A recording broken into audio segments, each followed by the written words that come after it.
Hello friends, ನಾನು ಹೇಳೋ ಮಾತು ಎಲ್ಲರಿಗೂ ಗೊತ್ತು. ಬಟ್ ಸ್ವಲ್ಪ ಸಮಯ ಕೊಟ್ಟು ವಿಚಾರ ಮಾಡಿ. ತುಂಬಿದ ಜೇಬು 100 ಆಟ ಆಡಿಸ್ತದೆ ಲೈಫಲ್ಲಿ. ಬಟ್ ಅದೇ ಖಾಲಿ ಜೇಬು ಜೀವನದ 100 ಪಾಠ ಕಲಿಸುತ್ತೆ ಅಲ್ವಾ?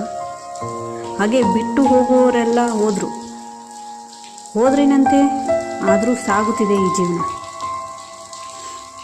ಜೀವನ ಎಷ್ಟು ವಿಚಿತ್ರ ಅಲ್ವಾ? ಕೆಲವರು ಎಷ್ಟು ನೋವು ಕೊಟ್ಟರು ಅವರಿಗೆ ರಿಟರ್ನ್ ಪ್ರೀತಿನೇ ಸಿಗುತ್ತೆ.